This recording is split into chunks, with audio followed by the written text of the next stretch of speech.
¿Qué hay que analizar en Excalibur? ¿En serio, Rexux? ¿En serio? ¿Preguntas de paleto del canal? ¿Qué hay que analizar en Excalibur? ¿Pero tú has venido alguna vez a algún análisis, Rexux?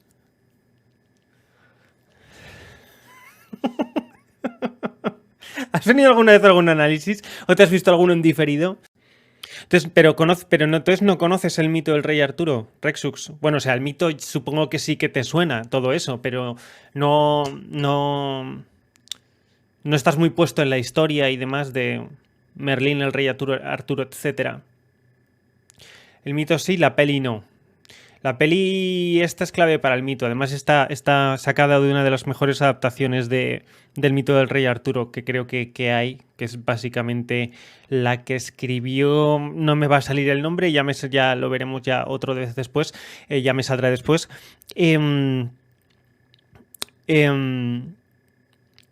además es la película de Excalibur y la película de Merlín el Cantador, están las dos basadas en el mismo libro. Es cierto que hay varias versiones del mito de Excalibur, bueno, versiones, pocas, versiones, no sé, habrá 2 o 3 como mucho, pero son muy similares.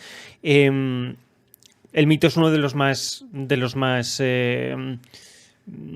modernos que hay por la novelización que se ha hecho de él, pero aún así los rasgos que contiene son son bastante antiguos.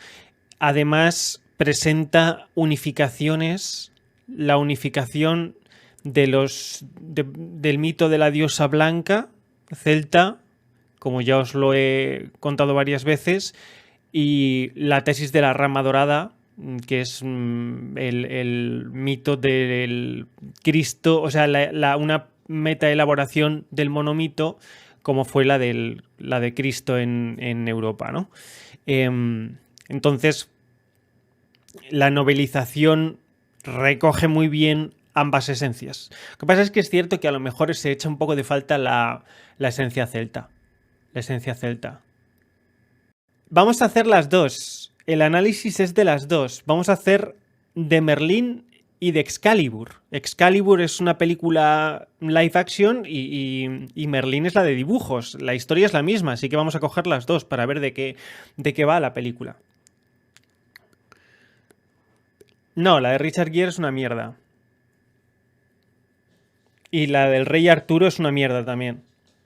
No valen para nada. Ninguna de las dos. ¿Insinuar que Cristo no es real? No. ¿Cómo voy a insinuar eso? Probablemente la historia, o sea, la historia que vamos a ver de Excalibur en tanto historia histórica, literal, se repitiera muchísimas veces. Al fin y al cabo va de la fundación de un reino. Entonces, la fundación de un reino mediante la elección de un rey que reúna a los mini-estados y los feudos bajo un único mando, eso tuvo que pasar en Inglaterra 1000 veces por un montón de motivos, ¿no? Y obviamente una de esas unificaciones fue la romana. Pero también hubo unificaciones previas, ¿vale? Y eso pasó en Roma, pasó en Irlanda, pasó en Suecia, ¿ok? O sea que efectivamente la de Rey Arturo es la de los romanos, creo que sí. Casi prefiero la de dibujos, pero la de Excalibur de 1981 es un poco bizarra. ¿Bizarra? ¿Te parece bizarra? Ahora la vamos a entender. Espero que hayáis visto todos la puñetera película, porque luego vengo aquí y os la spoileo. ¿Te encantó Morgana? ¿Fue uno de los mitos eróticos de tu infancia? En mi caso, sí. Recuerdo ver Excalibur y que fuera una de las primeras manifestaciones de erotismo cinematográfico explícito que vi. Y a mí de pequeño no me dejaban ver películas que tuvieran algún tipo de contenido de ese estilo, cuando era bastante pequeño. No, bueno, si después tampoco la ves, no es spoiler. A ver, un poco de spoiler sí es. Lo que pasa es que a lo mejor si no la has visto y ves la explicación, ves el análisis, puede que se agradezca ver una peli entendiendo la semiótica de detrás, ¿no? Los caballeros de la mesa cuadrada. Odio Monty Python. Salvo, ya os lo he dicho muchas veces, pero salvo un sketch o un par de sketches, pero los Monty Python es que no me hacen ninguna gracia. No hacen ninguna gracia. Era el crash de la infancia, sí. Sí, voy a hacer el completo artúrico, Chiralt, efectivamente. De hecho, mañana seguimos. Mañana más. Mañana más. Con más alegorías. Lo que pasa es que mañana el Señor de los Anillos. Que el Señor de los Anillos es artúrica, ¿eh? Lo que pasa es que es Christian Artúric. En la película de Disney, Excalibur no se llama... O sea, Merlín el Encantador, o La Leyenda de Arturo, o Excalibur... empieza con un libro que se llama La espada en la piedra. Al fin y al cabo, todo lo que en la estructura mitológica que vamos a ver hoy gira en torno a la espada porque es lo novedoso de este mito. Recordad que los análisis arquetípicos, no por si acaso aquí hay gente nueva, recordad que durante un análisis no leo el chat porque si no pierdo el hilo y esto se hace larguísimo, ¿vale? Bien, la novedad, que una espada, para quien no lo haya visto, la novedad del mito en el Rey Arturo y en Excalibur es efectivamente la espada mágica. Una espada mágica o al menos una espada con dones, que no es estrictamente una espada mágica. Todos los que conozcáis las leyendas artúricas de Excalibur, bien por literatura, bien por historia o bien por algún tipo de mitología, sabréis que es cierto que hay varias versiones, pero que las modificaciones de las versiones del mito son muy pequeñas. Es decir, hay muchísimas, el cambio de las versiones es muchísimo mayor en la mitología griega que en esta historia. En esta historia se junta la cuestión medieval con la cuestión arcana, con la cuestión obviamente cristiana, con la rama dorada, con la diosa blanca, con... No es el monomito, o sea, obviamente tiene estructura de monomito, todo tiene estructura de monomito, no es el monomito, pero sí es el... Por eso le llamo como el último gran mito, es un último gran mito recopilatorio de varias historias. De hecho, son mitos que se agrupan, que se fueron agrupando y mezclando, lo cual es maravilloso, para dar al final una historia que explica el motivo de por qué los mitos se han mezclado. Es bastante chulo. Muy interesante, pero luego tiene muchísima lógica si nos fijamos. Para comprender más de este mito es imprescindible, obviamente, leer los libros que yo siempre os he recomendado, pero sobre todo La diosa blanca, ¿vale? Luego todo lo que aquí hayamos dado de semiótica, simbología estrictamente hablando, tarot, ¿vale? Que sabéis que el tarot es un monomito, es el monomito, lo que pasa es que es con simbología arcana, sí, precristiana o contemporánea al cristianismo. No es necesario mucho más, pero sí que a lo mejor para entender la unión de los mitos es necesario leer algo de historia de las tierras del norte, Inglaterra, Irlanda, Escocia e incluso Islandia, Noruega, ¿vale? Bueno, más o menos para tener un poco en la cabeza cómo la creación de mitos de entonces llevó a la fusión de estas historias. Bueno, vamos allá. La espada en la piedra. Es una espada clavada en una piedra y la piedra va a ser la tierra. Este libro empieza también, como el resto de cuentos de Disney, como si fuera un cuento, una historia que nos cuentan dentro de una historia, y habla de un reino, ¿vale? Al principio había un reino, y en ese reino estaba lleno de caballeros, o al menos había unas antiguas tierras pobladas por caballeros. Eso de tierras pobladas por caballeros no es ni más ni menos que tierras pobladas por terratenientes, porque un caballero, al fin y al cabo, era un señor, era un terrateniente, o un justiciero libre. Un justiciero es una palabra romántica, más o menos un mercenario, ¿no? Había dos clases de caballeros, los mercenarios y los nobles que tenían su tierra y tenían su dinero para montar a caballo, pagarse la armadura y todo lo demás, pues eran gente que iba a pie, ¿no? Esa infantería. Entonces, el caballero representa una pequeña parte de un territorio que pugna por sobrevivir.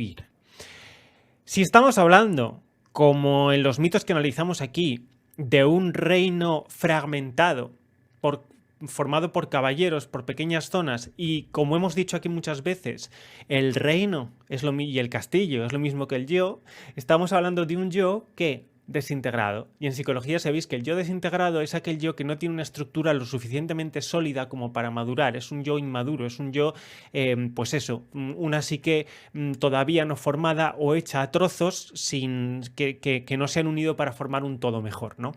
Desde el punto de vista junguiano, las psiques fragmentadas pues son las, pues eso, a las infantiles o las traumatizadas o bien.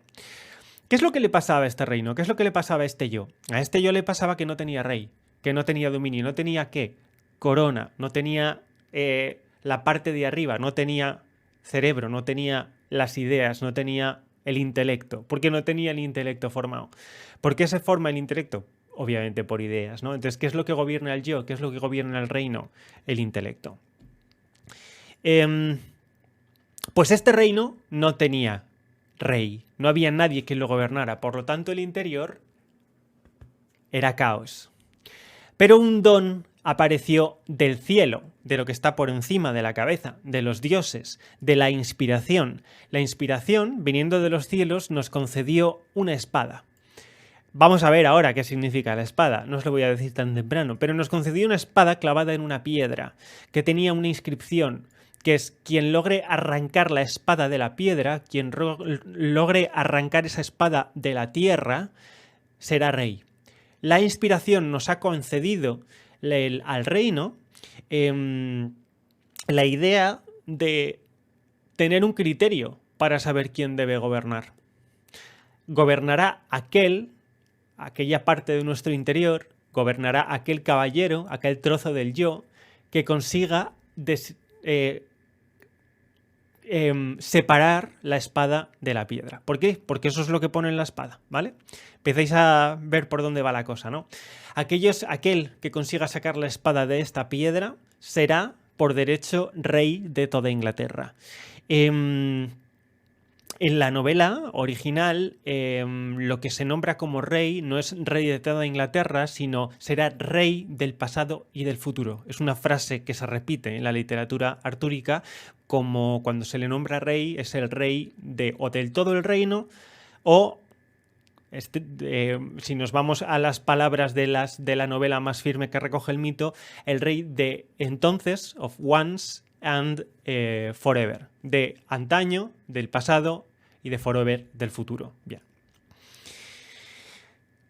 Pero claro, teníamos el criterio, pero el tiempo pasaba y a pesar de tener el criterio con el que escoger un caballero o escoger un rey, nadie conseguía sacar la espada de la piedra y los intentos por separar la espada y la piedra, la espada y la tierra, pues seguían infructuosos. Y por tanto, el interior, la tierra, el reino, perdón, continuaba siendo salvaje. Entonces, como veis aquí se ve perfectamente que al criterio, a esa idea original, a ese don inspirado, a ese criterio inspirado por la divinidad, le crecen las zarzas en una tierra que se va haciendo, en un reino que se va haciendo más y más salvaje, ¿vale? Una tierra que se va haciendo más y más salvaje.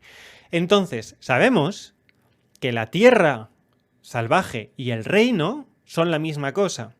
Entonces, la tierra salvaje es una tierra en la que domina el qué, el fuego, el corazón, es una tierra oscura, es la edad oscura.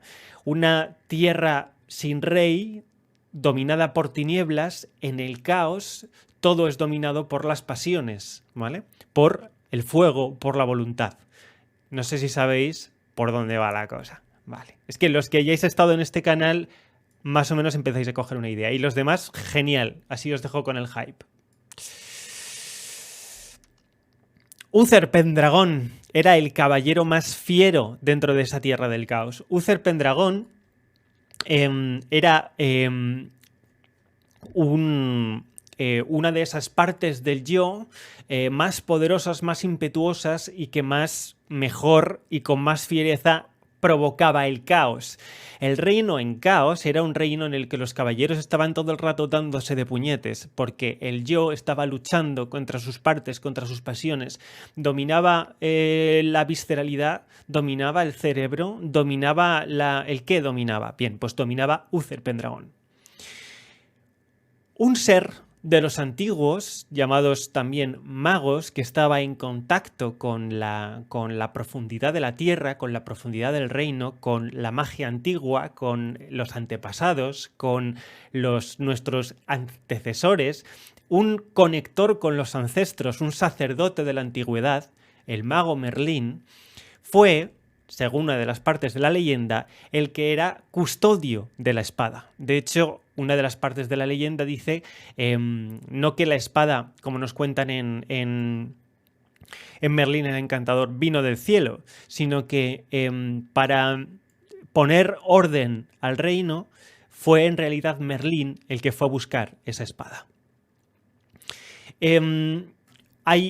Uther Pendragon le grita a Merlín: Merlín, me prometiste la espada, soy el más fuerte, me prometiste la espada. Y Merlín dice, mirándole como diciendo, si no me queda más remedio que dársela a un tipo como tú, pues se la daré, pero la espada no la vas a tener para seguir siendo un bestia, la vas a tener para sanar. La espada va a servir para unificar un reino, no para seguir dividiéndolo, le advierte. Y Merlín, viendo que la tierra en caos, que el yo en caos necesita ayuda, el sabio ayuda al héroe, al yo, a conseguir este buen criterio, este buen juicio. Entonces va a Avalon, que es la isla de donde él se supone que es originario, que es de las pocas islas de la antigüedad que quedan. Entonces el mago, que es el que está en contacto con la naturaleza, el mago del conocimiento antiguo, el mago de la antigüedad previa a la civilización, previa a la medieval, es el druida, estrictamente hablando, va a su isla de origen a contactar con la Dama del Lago. Y la Dama del Lago le concede una espada. En la peli, obviamente, la espada refulge en verde. El verde, como hemos visto muchísimas veces, es un color que en luz no existe en la naturaleza. La naturaleza tiene luz blanca, la naturaleza tiene la luz azul del cielo, la naturaleza tiene la luz roja del fuego, pero nunca tiene la luz verde. La luz verde siempre es lo arcano, es lo que pertenece a más allá, ¿vale? Está muy bien elegida aquí. Desde luego, en las pelis de Disney que hemos visto, el verde siempre es la magia, ¿verdad? La magia oculta. Bueno.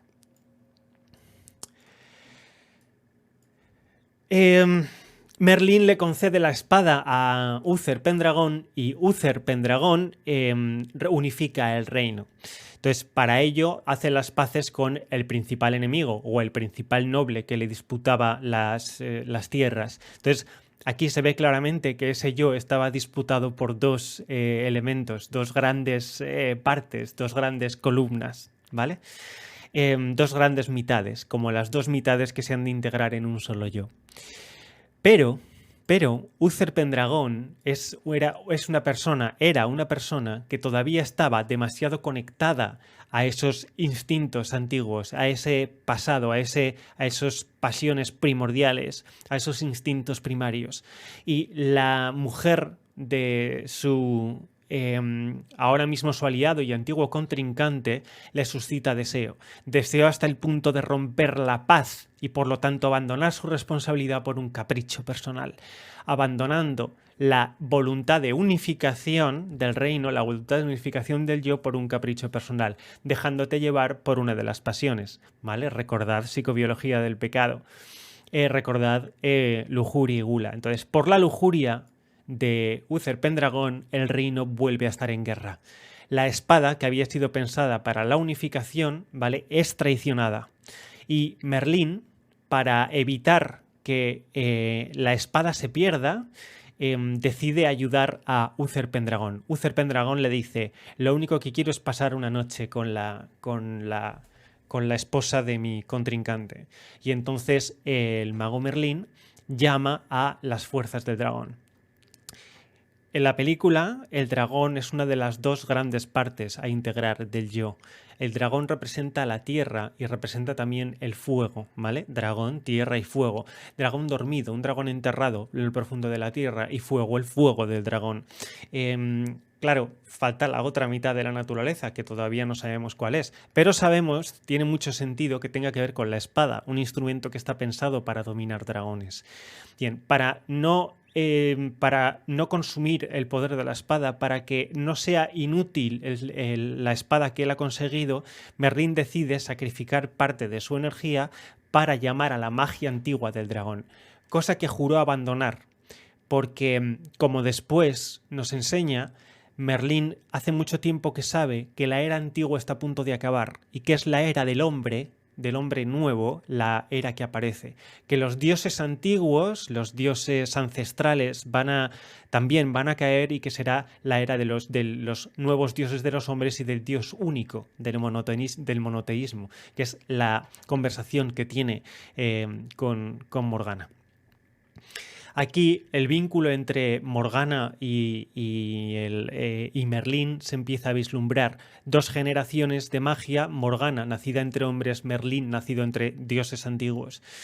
Merlín entonces despierta al dragón para convocar o conjurar algo muy potente que permite a Uther Pendragon disfrazarse de su enemigo y cabalgar por la noche en su lujuria, el caballo, el ímpetu, la lujuria, ¿vale? De esa fuerza del dragón, el fuego, el caballo, el ímpetu, la lujuria, las pasiones, le permite cabalgar por su pasión, impulsado por su pasión, a la alcoba de la dama de su contrincante, ahora bueno, otra vez están en guerra, y poseerla por la noche, fingiendo que es su marido, ¿no? Mientras tanto, vemos como Morgana tiene la premonición, se despierta llorando al sentir que su verdadero padre muere. A cambio de este conjuro, Merlín le dice a Pendragon: el fruto de tu unión me pertenecerá. En ese momento no dice a qué se refiere con el fruto de su unión, pero Merlín ya tenía un plan que es: nada de esto está saliendo bien y el único dueño legítimo de la espada es un completo inútil, es un bárbaro y no está siendo suficientemente digno de la espada, y yo necesito algo digno de la espada. Así que necesito algo que sea fruto de la unión de las dos partes del yo, de los dos reinos que están en disputa, ¿vale? Esa unión, aunque mediada por la magia y por la trampa, esa unión va a engendrar un hijo que va a ser hijo de ambos reinos, de Uther Pendragon y de la dama del reino contrario. Bien, ese hijo es el que será Merlín, y entonces los planes de Merlín, perdón, el que será Arturo. Los planes de Merlín se empiezan a encajar. Una de las características del mago Merlín en la película de Merlín el Encantador es que Merlín no es mago únicamente como conjurador, sino que Merlín es mago en tanto vidente, en tanto ve el porvenir. Merlín es alguien que vincula mediante su sabiduría y su poder el pasado y el futuro. Es el dueño de la línea temporal, es aquel que es el sabio del destino, el que está como pendiente de que el hilo del buen destino no se rompa nunca. De hecho, una de sus responsabilidades es que se abandone el mundo antiguo en pos del mundo nuevo de los hombres, y que los múltiples dioses duerman para que renazca el monoteísmo, ¿vale? Para que surja el monoteísmo. Y bien, 9 meses después, efectivamente, nace un bebé. Y cuando Uther Pendragon va a conocer a su hijo, que es el medio hermano, acordémonos de esto, de Morgana, que luego será bruja, Uther Pendragon no tiene más remedio que cumplir la promesa que hace y le da al niño. Y además Merlín aprovecha para decirle: no solamente me debes el niño, sino que podrás comprobar que Excalibur ya no te pertenece, porque no eres digno de ella. Has roto un juramento, has dividido el reino, has traicionado a tu aliado y has tomado a la mujer a la esposa de otro. ¿Que eso qué es? Esa violación es, o sea, la infracción del espacio de la pareja, es la infracción es la vuelta a lo salvaje, la violación es lo contrario a la cultura, que la cultura es la solución, la unificación de los territorios, ¿no? Y de las personas que viven en él. Con esos pecados has perdido tu derecho a la espada y por lo tanto nunca vas a ser rey, porque nunca jamás vas a poder ser digno. ¿Qué significa no ser rey? Significa esta parte del yo, la que es egoísta, la que es lasciva, la que es volátil, la que es caprichosa, no puede dominar el yo, no puede ser el que tenga la corona, la que tenga la corona, ¿vale? Y Arturo se lleva al niño. Por supuesto, el reino vuelve al caos. Y el Uther Pendragon, que por cierto lleva un casco con cuernos de dragón, ¿vale? Como son visos de los últimos resquicios de la magia antigua, de la tierra antigua, hunde la espada Excalibur en la tierra, porque él dice, si no es mía, no será de nadie. Y hunde Excalibur en la tierra poco antes de morir bajo, una pelea con los enemigos que están persiguiéndole en este nuevo caos después de que no haya reino, porque lo ha echado absolutamente todo a perder. Y Excalibur, se ve a sí misma libre de la posesión del rey indigno y se niega a salir de la tierra, convirtiéndose entonces en reclamo para aquel que sea el auténtico rey. Y aquí es donde se junta la película de Excalibur con la película de Merlín el Encantador. Así que vamos a continuar. El reino se ha vuelto a quedar sin rey, y esta vez todo el mundo conoce que hay una espada metida en una piedra. Bien. Se celebrarán entonces durante mucho tiempo justas como símbolo de el volver a buscar rey entre los hombres, el volver a preguntarse quién será el nuevo, aquel que coja la espada. Claro, ¿qué es? Os preguntaréis, la espada, ¿qué representa la espada? Lo hemos visto en este canal, ¿eh? No sé si alguien se acordará. Lo hemos visto un par de veces ya. ¿Qué significa la espada en semiótica universal? Bien. Y el tiempo pasa. Y como pasa el tiempo, Merlín, que se ha llevado al niño, pues vamos a cambiar a la historia de Disney, qué es lo que le ocurre a Merlín y cuál es la historia de Merlín antes de encontrarse con el joven Arturo. Bueno, Merlín vive en el bosque en medio de lo salvaje.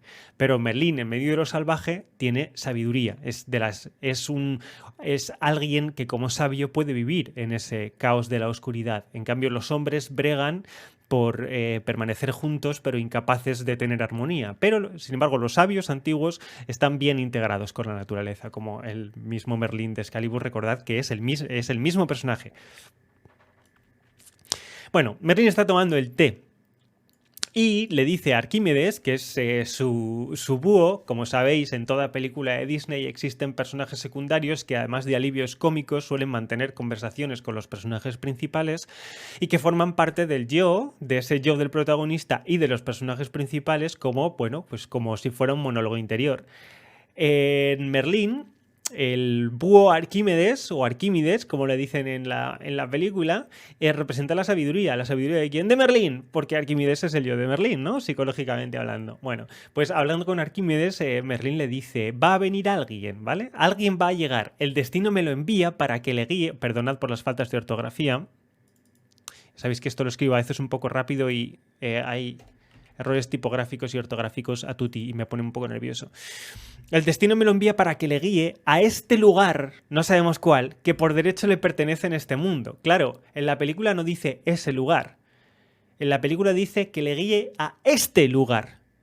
o lo que es lo mismo, que le guíe en este lugar, en este reino, en este país, en este mundo, en este cuerpo, en este espíritu, ¿vale? En esta realidad. Entonces, aquí Merlín nos habla de sí mismo exactamente igual que en la otra película, como alguien que provee, que une el pasado con el futuro y que tiene visión de lo que va a ocurrir. De hecho, una de las cosas que le dice a Arturo cuando llega es que soy visionario. Puedo ver el futuro, le dice, siglos y siglos de futuro, ¿vale? Lo puedo ver todo, y dice Arquímedes, ¿todo, Merlín? Y dice Merlín, bueno, no, todo no lo puedo ver todo, pero puedo ver lo esencial de lo que debe pasar para luego ayudar a que las cosas que no controlan, pues con mi ayuda, suplir cumplir ese destino, ¿no? Ayudar a cumplir ese destino. Yo soy no el dueño del destino, sino el custodio del destino. Sé lo que debe ocurrir porque sé lo que es bueno, que es para eso sirve la sabiduría, ¿no? Sé lo que es bueno y sé lo que debe ocurrir y sé cuál es el orden. Yo intuyo el orden como mago que soy, como mago sabio, como un término equivalente, ¿no? Y veo que va a venir un joven y yo le voy a tener que guiar en este mundo para que tenga el destino que le pertenece. Y ese joven, esa semilla, es el fruto de las dos partes del yo desintegradas de antes, de esos dos reinos peleando. Arturo, por imprudencia, está cazando con su hermano adoptivo que le trata fatal, y es un chaval que en la peli nos muestran que es muy joven, 12 años, ¿vale? 10, 11 años, muy vivaz, muy valiente, pero también muy ingenuo. ¿Qué significa valiente pero muy ingenuo? El valiente ingenuo es el loco del tarot, aquel que está feliz yendo hacia adelante, pero que desconoce el peligro que se le avecina, desconoce el abismo que tiene delante.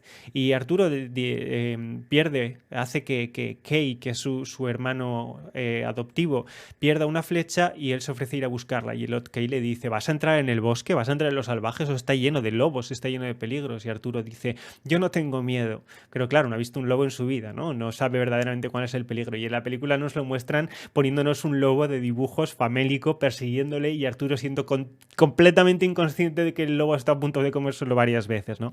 Ignorante del peligro, muy importante. Ignorante del peligro. ¿Valiente? Sí, pero ignorante del verdadero peligro, porque Arturo desconoce el mundo, se desconoce a sí mismo, desconoce su pasado, desconoce su origen, desconoce su futuro, lo desconoce todo, pero tiene buena materia prima, porque ha nacido de dos partes que tenían mucha fuerza. Esos dos reinos desintegrados. Persiguiendo la flecha se cae y aterriza dentro de la cabaña de Merlín, ¿no? Que le da la bienvenida junto con Arquímedes, que probablemente sea uno de los mejores personajes Disney que hay. Bueno, entonces Merlín se le presenta y le dice, como ves, calculé el lugar justo en el que ibas a venir. Es como mostrándole su visión. Aquí, de hecho, es cuando el búho le dice, ¿todo, Merlín? Merlín dice, lo puedo ver todo, y el búho le dice, ¿todo? Las dos partes del yo son en Merlín son la sabiduría práctica, que es el Merlín sabio y bueno y sencillo, y el yo un poquito ególatra, muy relamido, muy demasiado estudioso, demasiado aplicado, demasiado teórico, demasiado, ¿no? Muy enfurruñado. Son esas dos partes de Merlín que además salen en la película las dos, bregando una con la otra, porque en Merlín el Encantador no, pero en Excalibur, por supuesto que en Excalibur, una de las cosas que ocurre es la batalla, claramente es la batalla interna de Merlín, y el pobre no puede más. Casi literalmente le matan a disgustos. De hecho, simbólicamente le matan a disgustos, lo veremos. Bien, Merlín le dice, soy vidente, un gran adivinador, puedo ver siglos y siglos de futuro. Bien. Y así empieza la tutela de Merlín. Y la tutela de Merlín necesita enseñar a Arturo ciertas cuestiones básicas que aparecen en ambas películas, pero vamos a ver cuáles son. Merlín le dice, no te vayas a poner a pensar que la magia puede resolver todos tus problemas. igual que la primera vez le dijo en su momento a Uther Pendragon: me niego a hacer un conjuro por ti, pero Uther Pendragon le insiste, y entonces Arturo dice, Merlín dice, vale, voy a hacer el conjuro, pero sé que me va a costar un precio, por lo menos del precio del conjuro me llevaría un niño que será verdaderamente aquel que herede el destino que a mí se me ha confiado, ¿vale? El destino que yo comprendo. Entonces, a cambio de utilizar la magia para lo malo, Arturo dice, vale, Merlín dice, vale, voy a utilizar la magia como no debo, porque esa magia debería estar dormida, ese dragón, esa antigüedad, ese Balrog debería estar dormido, pero voy a hacer un último esfuerzo, aunque me deje exhausto, a cambio de conseguir ese fruto de esa unión pecaminosa. Pero es un fruto, por fin será un fruto inocente que podrá crecer bajo mi custodia, aislado de todo el mal que hay en este mundo. Esa primera renovación, ese príncipe. Y entonces le dice Merlín, no vayas a pensar que la magia puede resolver todos tus problemas. Y dice Arturo, yo no tengo problemas. O sea, en la película de Disney lo que quiere decir con esta frase es que Arturo ni siquiera sabe lo que significa la palabra problemas, ¿vale? Dice Merlín, todos tenemos problemas, porque el mundo está lleno de problemas. Y es la primera lección que le va a hacer Merlín. La primera va a ser, existen los problemas porque el mundo está en continua fricción, ¿vale? Es claramente la primera lección. Bueno, aquí conocemos al padre adoptivo de Merlín, que es un hombre, bueno, pues que está pertenece un poco a lo burdo, no a lo salvaje, pero a lo incivilizado, a lo irreflexivo, a lo torpe. En la película de Merlín tiene que hacer el padre, o sea, el de Merlín el Encantador tiene que hacer el papel de padre déspota, pero en la novela y en la película de Excalibur, el padre adoptivo de Arturo es tremendamente humilde, ¿vale? El que a lo mejor no es tan humilde es el hijo prepotente Kay, que es el hermano adoptivo de Arturo, pero el padre de Arturo es de muy buen corazón. De hecho, en la película al final se demuestra que la voluntad de su padre adoptivo nunca fue la de ser un tirano, sino que simplemente era un padre torpe que lo que quería era forjar a Arturo de la mejor forma que él sabía. ¿Y cuál es la mejor forma que sabía un padre? Pues la vida que ha tenido. Y la vida que ha tenido un padre es el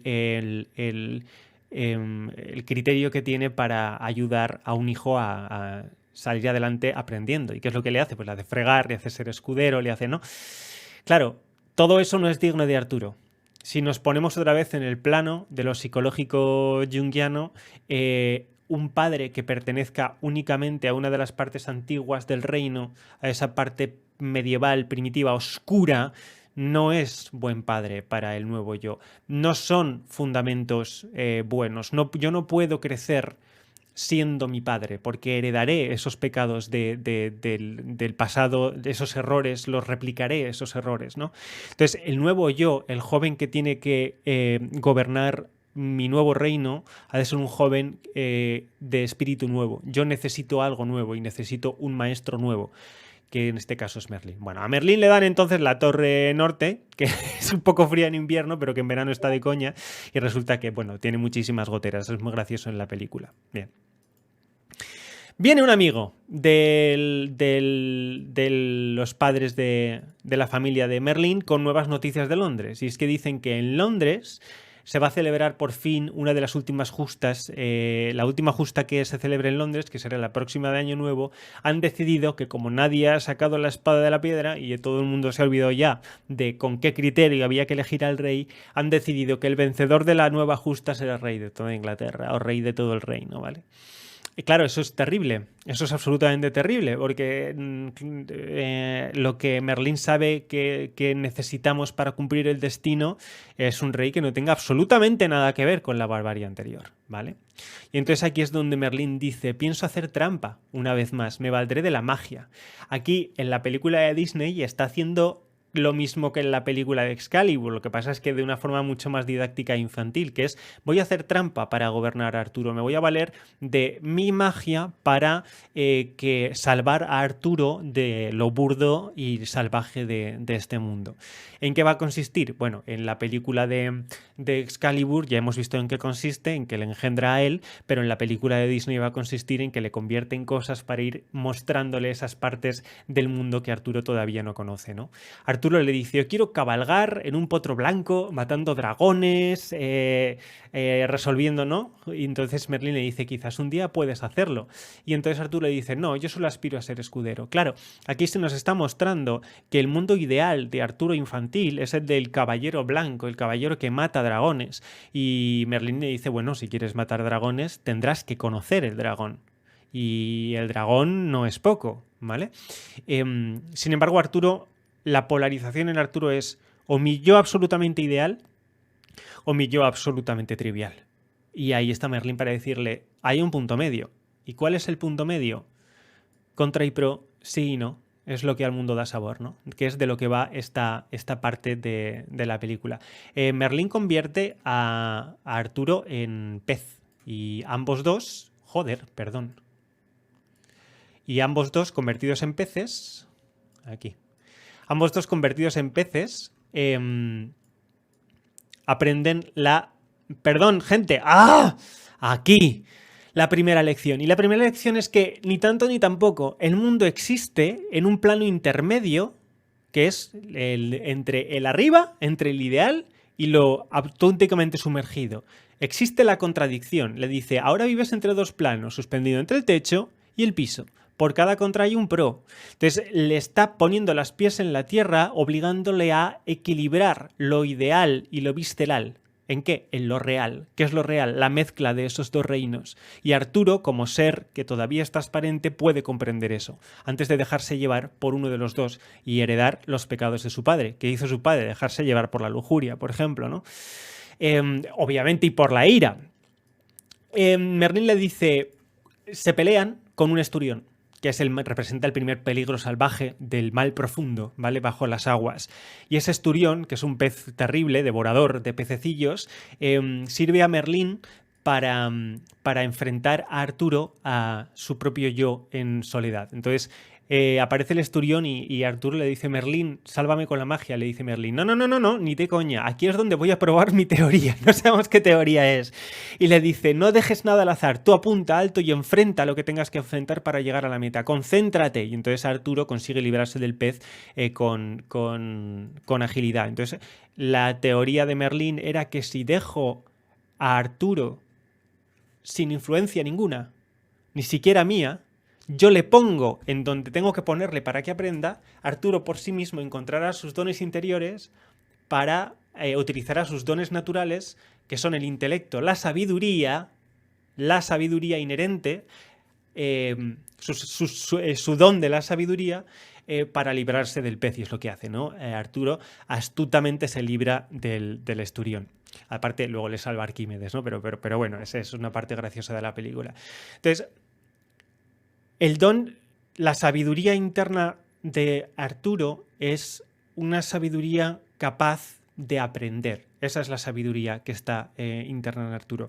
Esas habilidades incipientes que no son desarrolladas salvo que uno se enfrente con el tutor adecuado, con esta figura de padre que hace Merlín, con el tutor adecuado al ambiente adecuado.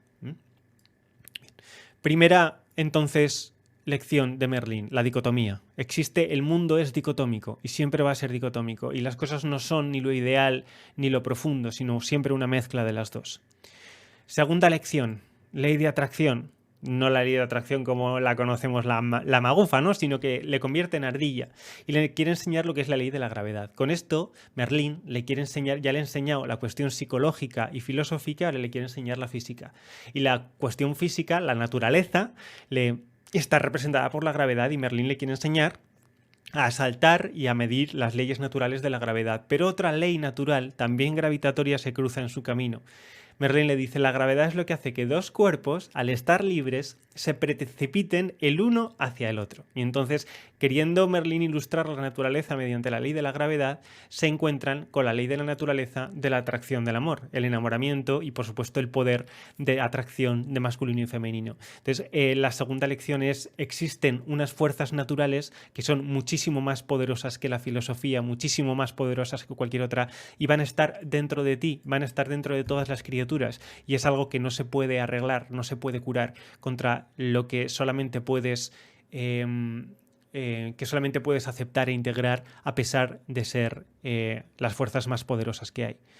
De hecho, la ardilla que se enamora de Arturo se queda con el corazón destrozado cuando Arturo es convertido otra vez en humano, a pesar de que Arturo le había intentado salvar del amor. La doncella ardilla queda con el corazón destrozado y Arturo no ha podido hacer nada, por listo, por bueno, por sabio y por justo que haya intentado ser, para curar el corazón de la ardilla, ni para no dañar a la ardilla, porque esas fuerzas naturales que se escapan de las manos. Y es la segunda lección que tiene que aprender Arturo. Y lo vamos a ver también en Excalibur, esta misma lección. Y por último, la lección del aire, que es que el vuelo, que es arte y movimiento, existen... puede ser muy filosófico y puedes dominar el intelecto, puedes tener esa sabiduría de la experiencia, puedes tener además el dominio de las pasiones y conocer las pasiones, pero tienes que saber moverte libre y tienes que conocer el aire, ¿no? Arquímedes le enseña que el vuelo es arte-movimiento. Como última lección, la libertad y el cómo dejar que las ideas fluyan.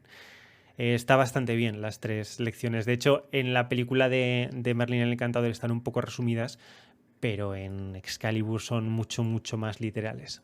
Falta obviamente una última lección terrible. Volando con Arquímedes, aterriza Arturo en la casa de Madame Mim. Madame Mim, que es la contraparte oscura de Merlín, pero en lugar de... Pues bueno, pero no. Es la contraparte oscura de Merlín representando el mal por el mal, ¿no? Parte de ese caos. De hecho, una de las cosas que le dice Madame Mim es... supongo que Merlín ha visto algo bueno en ti y para mí eso es muy malo, así que con mucho gusto voy a tener que destruirte, le dice. O sea, ese como el mal que quiere crear el caos. El mal más absoluto es aquel que solamente quiere ver arder el mundo.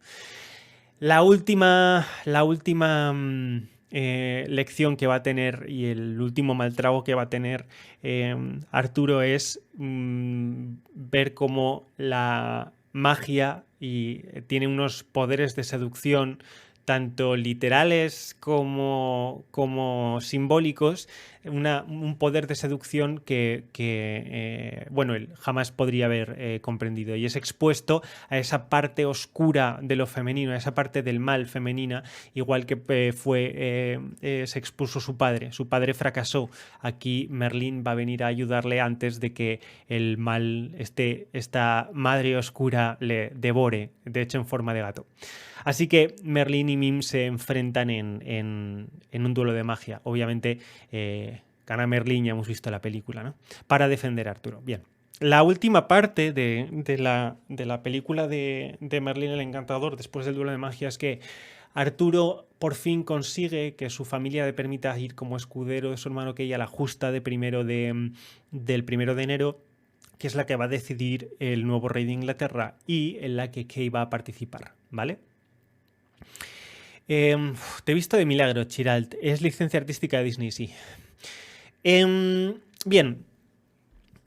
La película de Merlín el Encantador acaba aproximadamente aquí cuando el Arturo, por casualidad, obviamente se le olvida la espada de Kay en la justa del 1 de enero y va buscando otra espada y encuentra una espada en la roca y la quita. Así más o menos continúa la película de Excalibur.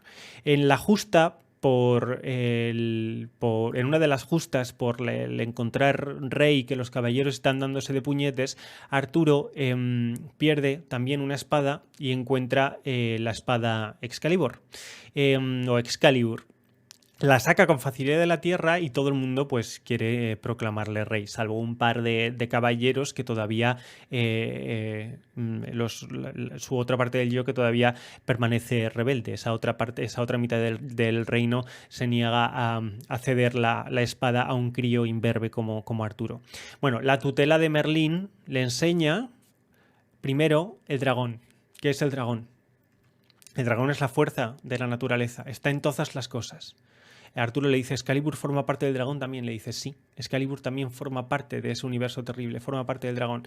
La hemos sacado de la tierra, hemos sacado la espada de la tierra, porque esa espada, antes de que vinieras tú a poner las cosas en orden con mi guía, pero a poner las cosas en orden, esa espada formaba parte de la tierra y del dragón. Recordad que el dragón es tierra y fuego, ¿vale? Tierra y fuego, y hemos arrancado de él una espada.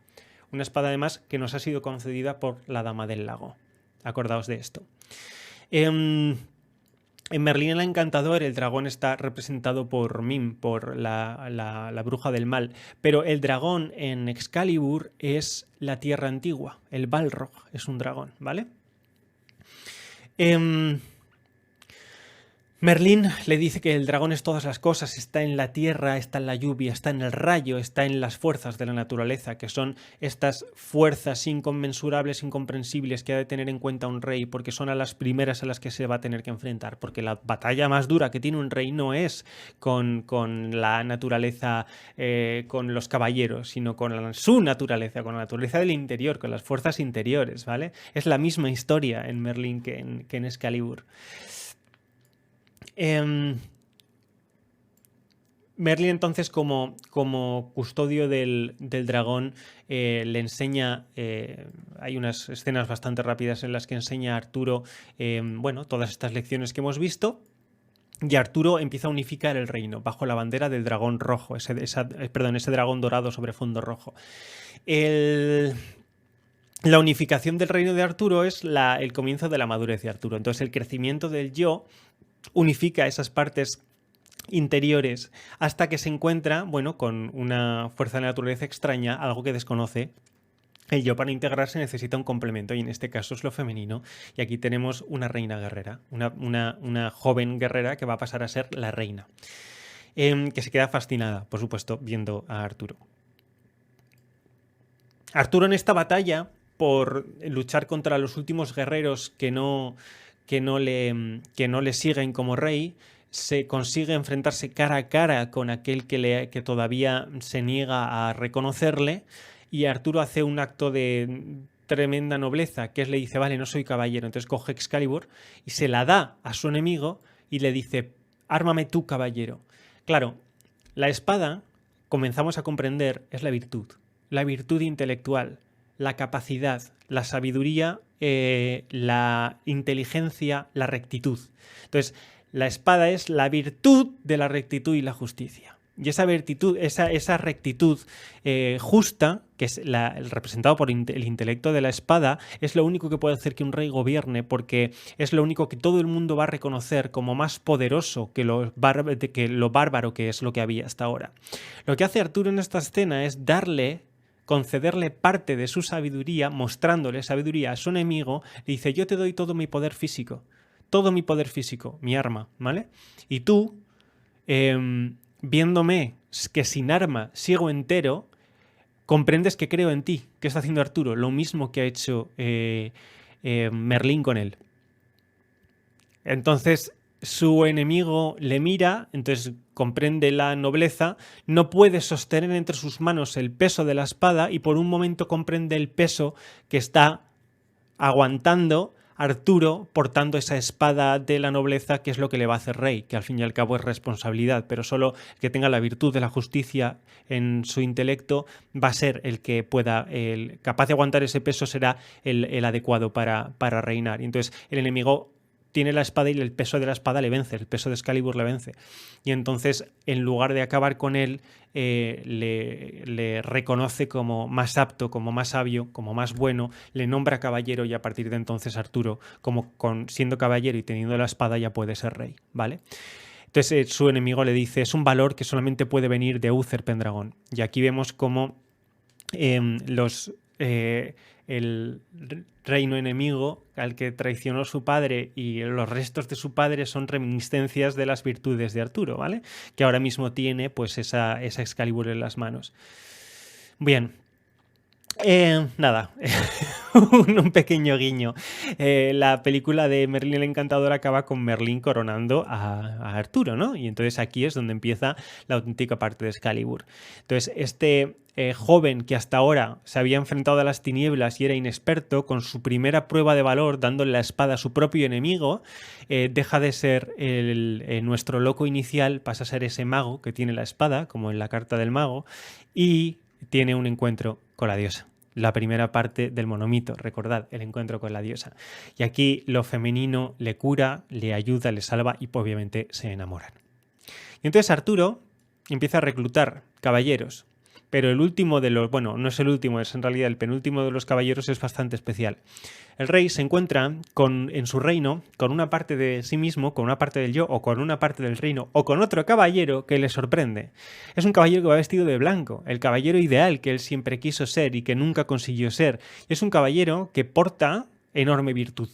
¿Vale? A lo mejor no es la virtud del intelecto, la sabiduría y la justicia que tiene Arturo, pero lo que a Arturo le sobra en ego, a Lanzarote del Lago, Lancelote Dulac, a Lancelot le sobra en paz. Entonces, Lancelot es paz, pero también tiene una justicia interna como Arturo. Pero sobre todo, el Lancelote tiene un escudo con un grial. Lancelot es blanco, un caballero blanco, que busca un rey que sea digno de su espada. Al contrario que Arturo, que siempre tenía ese ímpetu por poseer la espada y el reino, Lancelot es alguien que sabe que está hecho para servir, ¿vale? En lugar de para reinar. Busco un rey que sea digno de mi espada. Mi maldición es que jamás he perdido justo torneo. Entonces, si no hay nadie más fuerte que yo, no puedo servir a nadie.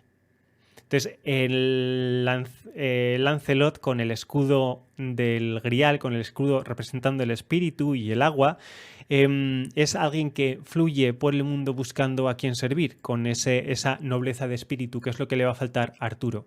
Es por ello que tras luchar con fiereza el caballero negro y el caballero blanco, Arturo aprende una buenísima lección de templanza, ocurriendo lo siguiente. Arturo pierde la justa, obviamente, contra Lancelot, que es un caballero con muchísima más virtud que él, y recurre a el poder de Excalibur, a la autoridad, a utilizar mal su intelecto para con triquiñuelas aprovechar su autoridad y dominar a un caballero inocente lleno de virtud. Entonces recurre al poder de Excalibur, rompe el arma de Lancelot y Lancelot cae herido, prácticamente casi herido de muerte. Y entonces Arturo dice, oh Dios mío, ¿qué he hecho? Le pregunta a Merlín y Merlín dice, has quebrado lo inquebrantable, o sea, te has saltado la única cosa que era imposible que te saltaras y es utilizar una virtud, algo que es pura virtud, utilizarlo para el mal. ¿Vale? Sin embargo, el agua, el espíritu, el agua y la dama del lago, la diosa blanca, le da otra oportunidad casi sin dudarlo, ¿vale? Y le devuelve Excalibur entera. Entonces Arturo vuelve a coger a Excalibur y agradecido reconoce a Lancelot no solamente como caballero, sino como primer caballero, ¿vale?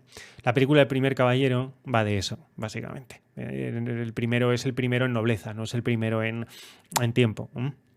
Por supuesto, la peli esa es una mierda, ya sabéis de qué va El primer caballero, es una película romanticona, ¿no? Sobre el romance de Lanzarote Lancelot y Ginebra, Geneviève. Bueno, total, que solucionado el último escollo interno, que es la lección de humildad, integra al humilde como parte de sí mismo, se hacen amigos, integra la humildad por los demás en el yo, y entonces el reino ya está preparado para cubrir la última parte que es necesaria, construir una tabla redonda. Una tabla redonda, sobre ella una habitación, sobre la habitación un castillo, y sobre el castillo otro un reino, ¿ok? Y se acabaron las guerras para siempre. Entonces el hombre puede vivir en armonía consigo mismo. Y aún así, Merlín les advierte, escuchad todos, recordad este día porque vais a formar parte de la historia para siempre. Entonces, Merlín, la fuerza de Merlín no ha acabado todavía. Y aquí tenemos nuestro símbolo de la tierra, del reino, unificado, con los caballeros alrededor.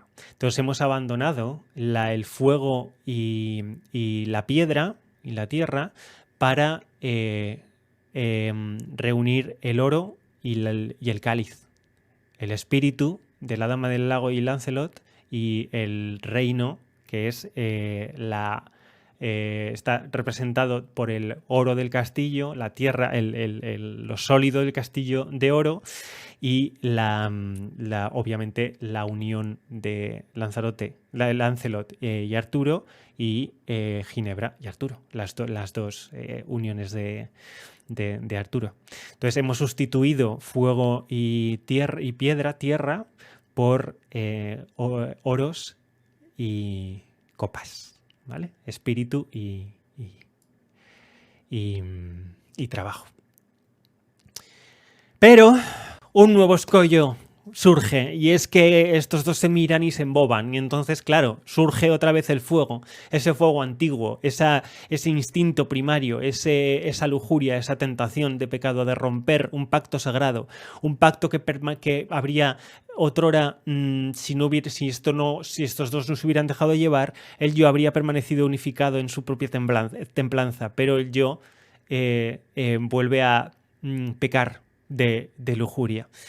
Obviamente en las dos capas que aquí hacemos, la capa literal es que el mejor amigo del rey, traiciona al rey y al reino, y la reina igual, entonces tanto reina como amigo traicionan al rey, y en la parte interna es que básicamente la parte virtuosa, santa del yo, la que porta un escudo con un cáliz, ve a su mujer o a lo femenino, tanto interno como externo, como algo lujurioso, y se salta las normas. En lugar de relegar lo femenino a la parte que le corresponde, lo toma como capricho, se deja llevar por lo físico, que es el pecado que nos enseñaron, tal y como estaba descrito, ¿os acordáis? En la Divina Comedia de Dante, cuando en los círculos de la lujuria una de las parejas que está lamentándose estaba leyendo esta escena de Lancelot y Ginebra, estaba leyendo este romance, y entonces se convierte en una pareja que traiciona también al marido de ella. Obviamente no es casualidad. Esta escena habla de esa cesión, esa pérdida de la virtud, cediendo por la lujuria, pero que no es ni más ni menos que el yo cediendo a la lujuria. Si yo me mantengo sin ceder en la lujuria, entonces mi amor es santo, mi amor es puro, y por lo tanto continúo con la gracia. Ya está, es que es así. Pero vamos, en fin, todo empieza con muy buena intención, porque la reina va a cotillearle, y Lancelot le dice: os amaré como reina y como esposa de mi mejor amigo, y mientras viváis no amaré otra. Claro, entonces me vais a perdonar la expresión, pero dicho esto por el caballero más noble de la mesa redonda, a la reina se le caen las bragas al suelo, así que no puede contenerse, y obviamente se enamora de él.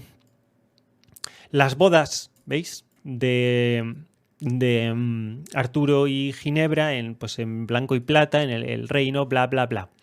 Aquí, los opuestos que se están uniendo y las fuerzas que se empiezan a desencadenar van acompañadas de cómo Merlín se encuentra con Morgana, que es hemos dicho, media hermana de Arturo, que además es muy, muy visceral. muy también voluble, muy responsable, muy caprichosa, muy, ¿vale? Y Merlín es, sin embargo, pues esa sabiduría y esa templanza que guía. Entonces, Merlín, como intentando evitar ser el último de los suyos, también un poco comete el error de enseñar a Morgana, ayudarla a que se desarrolle en la magia. Pero Morgana va a seguir un camino muy desagradable, que es el de la magia destructiva y la utilización de la lujuria y de la seducción para sus dominios, que es básicamente lo que hacía Mim, seducir y matar. Con solo tocar puedo matar, decía. Bien, el iluso de Arturo le pregunta a Merlín: Merlín, hemos derrotado al diablo. Y Merlín dice: un hombre debe estar atento al mal que acecha en el bosque más peligroso, su mente. Y recordad, el bien y el mal no hay en uno sin el otro. Como la primera lección que le enseña Merlín el encantador a Grillo, a Arturito, ¿no? Bien y mal no hay el uno sin el otro. Nunca se libra el mal, solamente se consigue paz mediante la integración de ambos. Pero hay que estar siempre atento a aquello que ocurre en lo más profundo del yo. ¿Y qué es lo que ocurre en lo más profundo del yo? Que el yo libra potentes batallas por resistir la tentación, como en estos momentos está haciendo Lancelot. Lancelot se va al bosque, lucha contra sí mismo y es vencido por sí mismo. Entonces se le atraviesa, se hiere a sí mismo con su espada, luchando contra sí mismo en sueños, en representación de que le ha vencido la tentación, ¿no? Bueno, entonces una de las cosas que ocurren es que todo el mundo empieza a notar que en la mesa redonda que Lancelot y Lancelot y Ginebra están, bueno, pues eso, que se miran mucho y que están traicionando sus deberes tanto como amigo y caballero que como reina y consorte, ¿no? Bueno, pues aquí se corona como caballero, bueno, se nombra caballero a Perceval porque uno de los caballeros dice, bueno, blasfema que efectivamente la reina y Lancelot están, pues eso, Lancelot, perdón, están mirando, echándose miraditas, y entonces, mancillado el honor de la reina, el rey, en lugar de protegerla, tiene que actuar de justiciero. Y entonces, bueno, lo que hay para reparar el honor de la reina, dice: ¿quién va a proteger? ¿Quién va a ser el paladín de la reina? Y no, Lancelot está en el bosque luchando contra sí mismo y no viene. Así que nombran rápidamente a Perceval caballero con el propósito de que se ofrece a pelear por la reina, porque nadie quiere pelear por la reina. Todo el mundo, todo el reino ha perdido la ilusión por la feminidad que completa el yo, ¿ok? Bien, pues Perceval es nombrado caballero por casualidad y no debería haber sido nunca caballero, pero luego será el único que consiga curar al rey Arturo, como veremos. Bueno, al final llega Lancelot con su herida y le da pues tremenda golpiza a su contrincante, salvando el honor de la reina. Y aquí Merlín, curando la herida de Lancelot, confiesa también a Arturo que efectivamente Lancelot y la reina son como más que amigos, ¿no? Le preguntan a Merlín en la mesa redonda cuál es la mejor virtud que puede tener un caballero, y Merlín dice que la mejor virtud es decir siempre la verdad.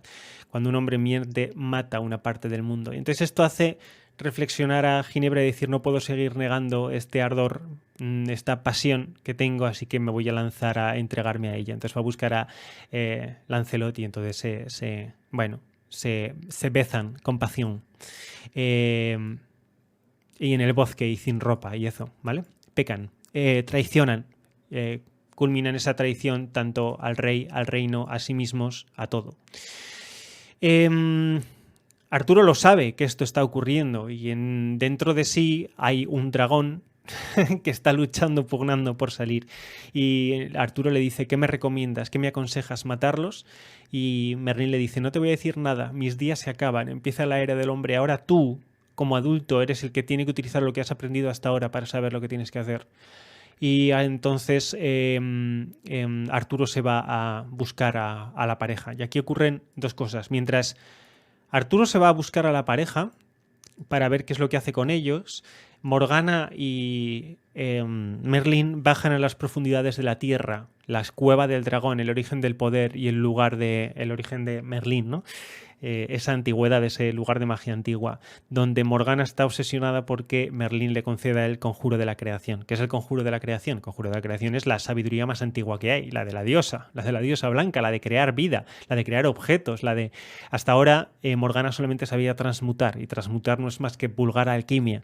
Lo que ella quiere es crear de la nada, y eso solamente pertenece a los antiguos, a la tierra, al pasado. Entonces Merlín le empieza a enseñar ese conjuro. Mientras tanto, Arturo descubre a la pareja y clava la espada entre ellos, en un símbolo de que él abandona su virtud. O sea, en lugar de esa batalla interior que le habría permitido perdonarles a ambos y seguir siendo el rey justo que tiene que ser, porque si no ha sabido a lo mejor ser suficiente marido no pasa nada, porque él no puede centrarse como rey o como cerebro, como intelecto, como madurez, que es lo que representa el rey con la espada, el intelecto, lo hemos dicho, ese intelecto maduro, sabio, justo.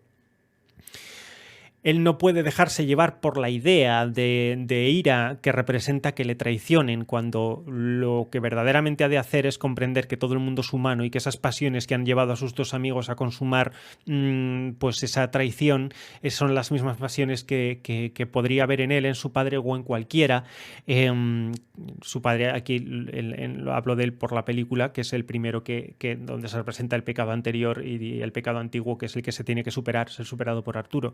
Y aún así Arturo se deja llevar por la ira y abandona la virtud, dejándose llevar por la ira, o sea, pecando de ira, clavando la espada entre ellos dos y marchándose. Entonces, ese clavar la espada en la roca vuelve a enterrar la virtud en el dragón, en lo antiguo. Y entonces Merlín, como parte de esa parte antigua, ese dragón, Merlín se siente atravesado por esa espada, que es como Arturo está utilizando otra vez mal la cabeza para dañar aquello que yo le enseñé, y está no clavándome porque él me traicione, sino estropeando todo lo que lo he enseñado hasta ahora. Eso significa Merlín atravesado por Excalibur, ¿no? Ese atravesar Excalibur, volver al lomo del dragón hace que la tierra, los cimientos de todo se perturben, y esos cimientos rotos hacen que Merlín se debilite, y entonces Morgana lo aprovecha para encerrar a Merlín, y le dice a Merlín: encontraré a un hombre y daré luz a un dios. Hay que recordar que Morgana está movida por la venganza, porque Morgana es la hermana de Arturo, en tanto su padre, el padre de Morgana, fue asesinado por el padre de Arturo, ¿vale? Asesinado, o al menos simbólicamente asesinado. Y el padre de Arturo se acostó con su madre en traición al padre de Morgana, ¿vale? Engañándole, y encima con malas artes, gracias a la ayuda de Merlín. Entonces Morgana odia a Merlín. Morgana está llena de ira y de resentimiento. Entonces Morgana, como el mal, aquí es la venganza, ni más ni menos que la venganza. Y entonces se despiertan Lancelot y Ginebra se despiertan y ven la espada, Excalibur, esa virtud abandonada en la tierra, y entonces reconocen que el yo está sin espada, sin juicio, ha perdido la cabeza, ¿no? Y la tierra está otra vez sin rey y otra vez vuelta a empezar lo peor que podría ocurrir.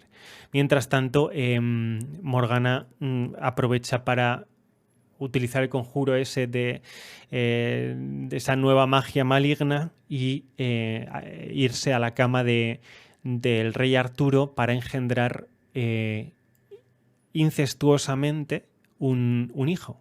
Y ese engendro incestuoso no es más que o sea, esto simboliza lo maligno de las ideas de Morgana. Engendra un bebé incestuoso como engendra una idea tremendamente maligna, y en la cabeza, en el interior de Morgana, esa ira, ese resquemor se cristaliza en un hijo ilegítimo o en un producto del mal.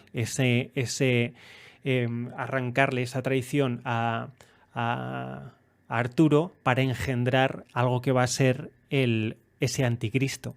No hay que olvidar que esta rama dorada que llevamos contando desde ahora no es más que ese primero entre los hombres, reunión de discípulos para la creación de ese nuevo reino luminoso, esa iglesia, ¿vale? Ese despertar, tanto en la figura estrictamente de Cristo, como la de San Pedro, como la de Aragón, que es lo que veremos mañana, que es ese rey del nuevo reino de los hombres que abandona la era oscura para la nueva era de luz, que es la traída de la virtud, ¿vale?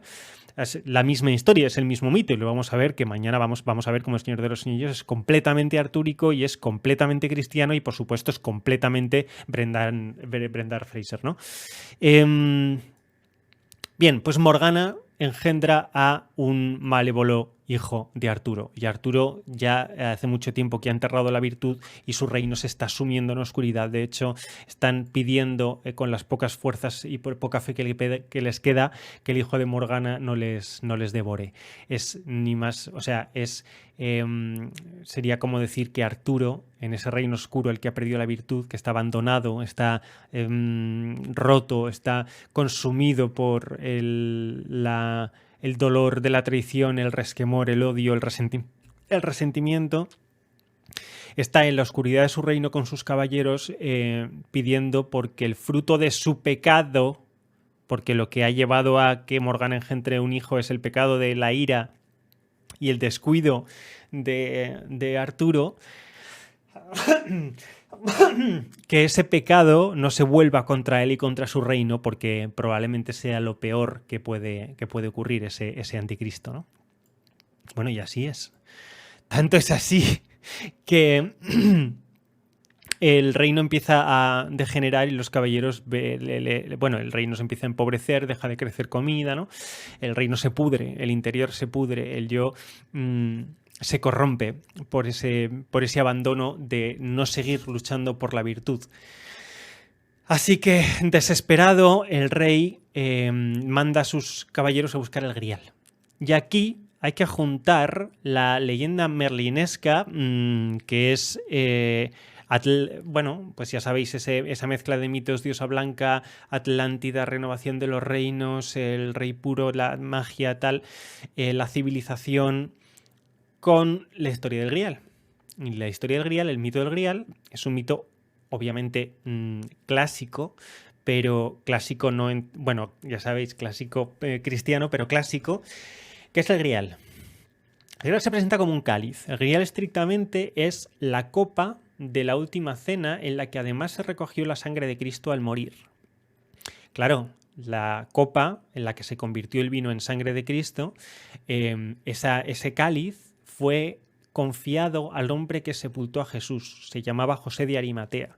José de Arimatea era un hombre rico, pero justo, bueno y conocido. Y José de Arimatea se convirtió en custodio del Grial. El Grial estrictamente es la sangre de Cristo en la tierra. También las últimas palabras y el último milagro de Cristo en la tierra. Entonces, el milagro del Salvador, del héroe por excelencia, de aquel que salvará a todo el mundo, que es el mismo héroe artúrico y Cristo, dejó un regalo en el mundo antes de irse para siempre al cielo, ¿vale? Antes de resucitar, bueno, vamos a dejarlo ahí, no voy a meternos en... Es que además, si nos metemos en teología, aquí nos va a dar algo. Bien, les dice buscar el Grial. ¿Qué es el Grial? El Grial es aquella parte de Cristo, aquella reliquia de Cristo que dejó en la tierra. Entonces es una parte de la divinidad. La búsqueda del Grial es la búsqueda de la verdad de Cristo en el mundo y por lo tanto aquello que cuando el hombre conozca y comprenda,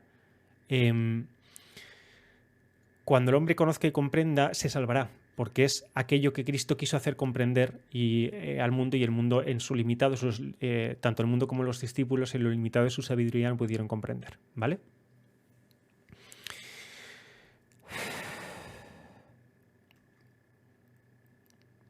Ya os he leído y ya he perdido el hilo, os odio. Bien, el Grial. La comprensión de cuál fue el legado de Cristo en el mundo y por lo tanto esa sabiduría que va a salvar el alma del pecado original, ¿vale?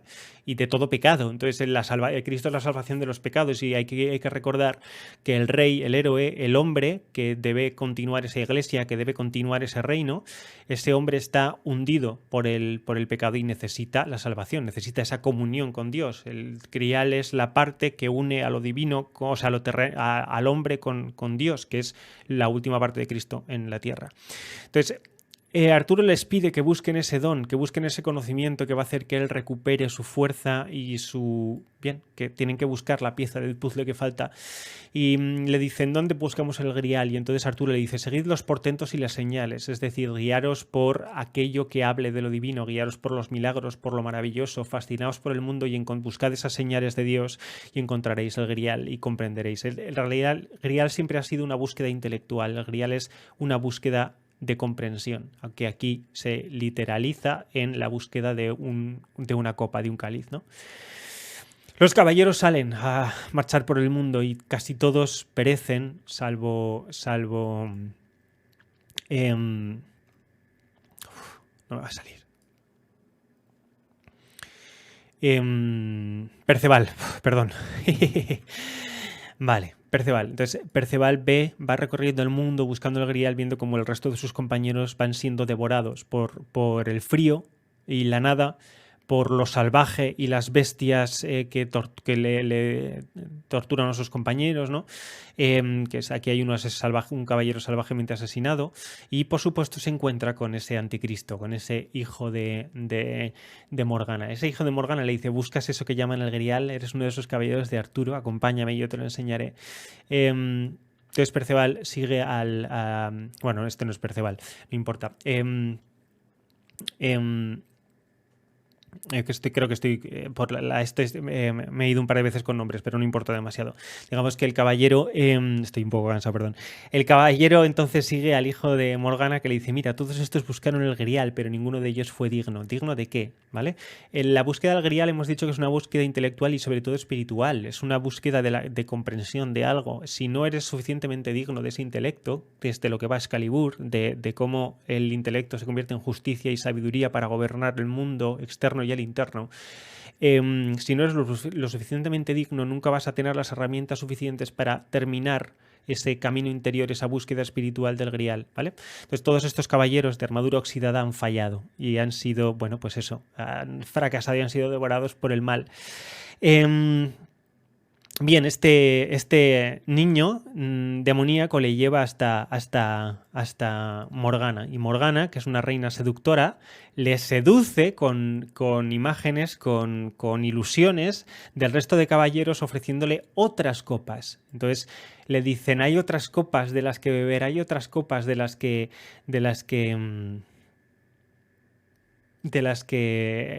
probar en el mundo, ¿no? Ofreciéndole pues esas tentaciones, igual que ocurren, ya todos habéis visto Indiana Jones, espero, y la última cruzada que va de esto.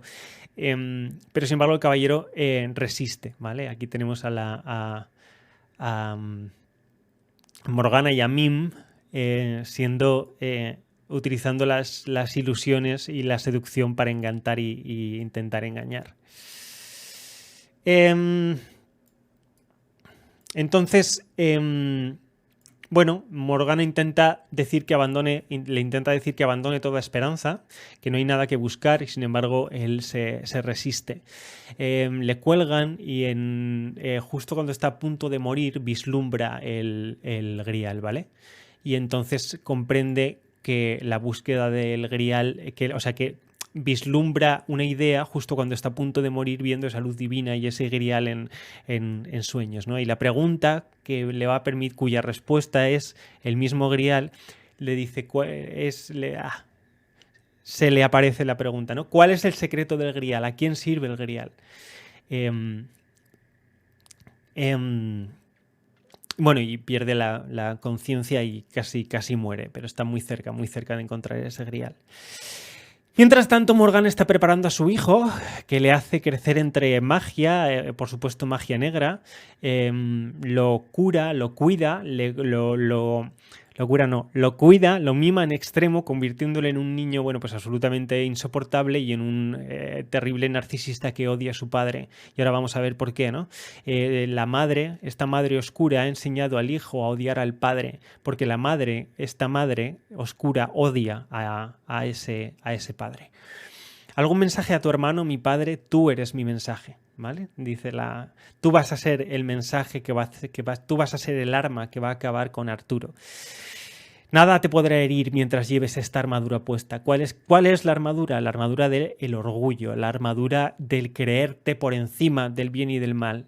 La mujer que ha tenido un hijo que va a ser el anticristo de su padre, va a ser la oposición de su padre, lo va a convertir en la antítesis de su padre y lo va a utilizar contra él. La búsqueda de los caballeros ha fracasado, le dice el hijo de Arturo a Arturo. Todos tus caballeros han fracasado y por lo tanto tú también has fracasado. Y entonces Arturo le dice, no puedo darte la tierra, solo te puedo dar mi amor, como hijo mío que eres, ¿no? Y entonces él dice, vuestro amor es lo que más odio. La búsqueda ha fracasado y vos también habéis fracasado. Es como el hijo odiando a su padre, ese narcisismo de la madre trasladado al hijo y utilizado para dañar al padre. Muy alienante. Bueno. Entonces el hijo de Arturo decide tomar, si no me entregáis Camelot, la tomaré por la fuerza, y empieza otra vez, bueno, pues ese caos de batallas, empiezan a cargarse caballero por caballero. En estas, que el último caballero de la tabla redonda, que es el que ha vislumbrado el grial, se encuentra con Lancelot, que ahora es un mendigo que Uy, sí, se me han apagado. Perdón, un momento.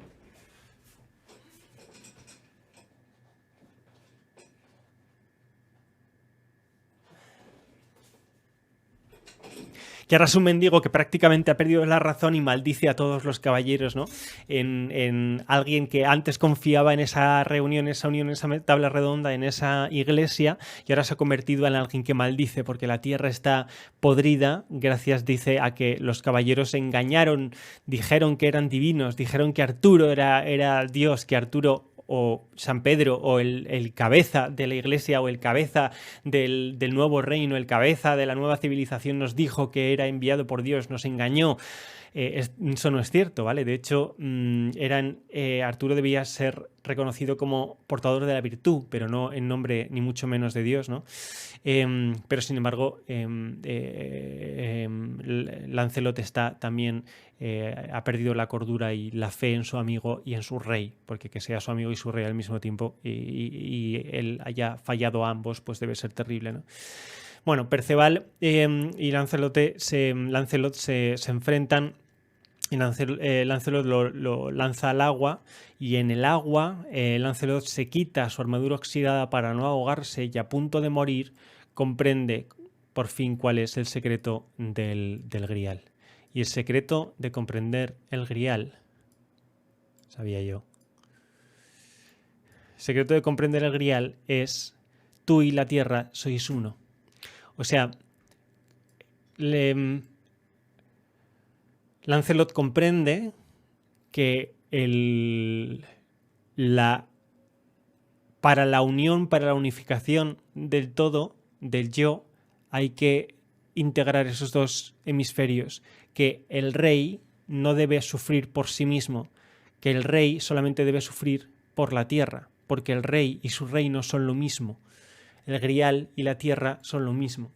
Entonces, esas dos polaridades se tienen que integrar mediante la comprensión de que solamente existe la salvación mediante la entrega.